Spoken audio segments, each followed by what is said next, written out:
All right, let's bring in my panel now. Joining me, Liberal Senator for Queensland, the LNP's James McGrath, and LNP MP, Lower House MP, Keith Pitt.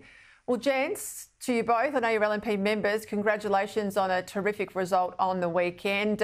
That swing, James McGrath, is just strengthening. 7.5% now, could even be higher. Comfortable majority.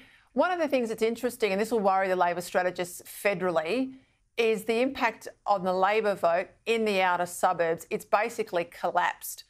This will worry them. It'll worry them a lot because the Labor vote collapsed across Queensland, particularly in the regions and their outer suburbs. Now, Labor, in my view, is going to go into minority government at best for them after the next election, so they need to try and win seats. They're not going to win seats here in Queensland with what happened on Saturday. And seats like Blair look very interesting for us. Leichhardt, which is always going to be a bit tough for us up in the far north, it looks like that looks good for us. But if this is replicated across Australia, those mortgage belt suburbs, they're turning on Labor. And of course, Keith, you could see it play out in this campaign. Dirty tricks, scare campaigns like the abortion stuff, but also big spending, money that Queensland can't afford. This will be the Chalmers playbook, money Australia can't afford. They haven't got a record to run on. They haven't got a plan for the future. So they'll try and buy and scare their way back into the lodge, won't they? Well, we saw Medi scare. We've seen what happened with what they've done on abortion, which was just disgraceful, Peter. Absolutely disgraceful, particularly for our female volunteers on the booths. Scare campaigns work. That's why they do it. And I'm sure they'll do it again. It'll be something new and bright and shiny, probably around nuclear, I would have thought, Peter. But they'll also target the Green seats in Queensland and elsewhere because the Greens, they're right off the boil.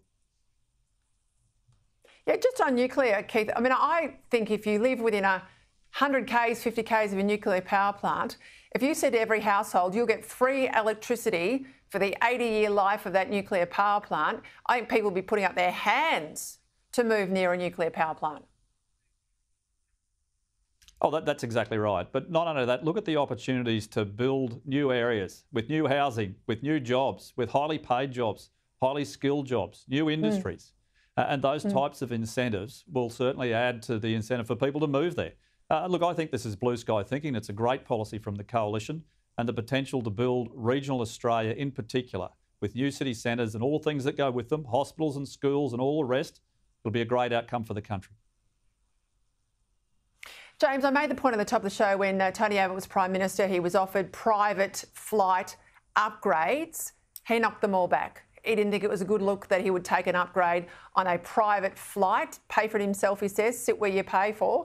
But not so the Prime Minister. Not only does he take the upgrades for private trips, but he picks up the phone and calls the biggest stakeholder in his portfolio and either begs for them or demands them. Now, this would be corruption if it was a private company. If this was happening in a boardroom, this would be corruption. What's going to happen with this when the Parliament returns? Oh, this stinks. Most of us are just happy for our Qantas flight to take off on time and land on time. But we've got this Prime Minister who thinks it's perfectly normal while he is the Transport Minister or the shadow Transport Minister to make these phone calls.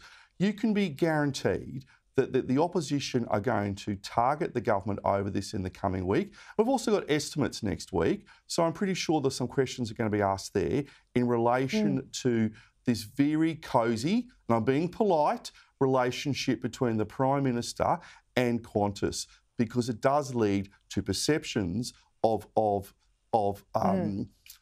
badness where someone is doing this. What was Qantas wanted in? What did Qantas want in return for this? That's the question. Yes, we're legally dancing around it here because we're on television, but of course when you're in the Parliament, when you're in estimates, you've got a bit freer hand to call it what it is.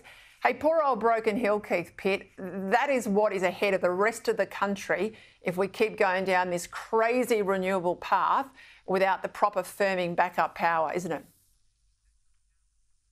Oh, Peter, can you imagine what it'd be like 10 days without electricity?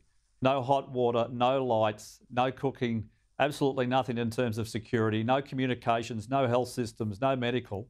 And it's worse than that. They look out the window and see giant solar and wind factories that are at Broken Hill and they've still got no power.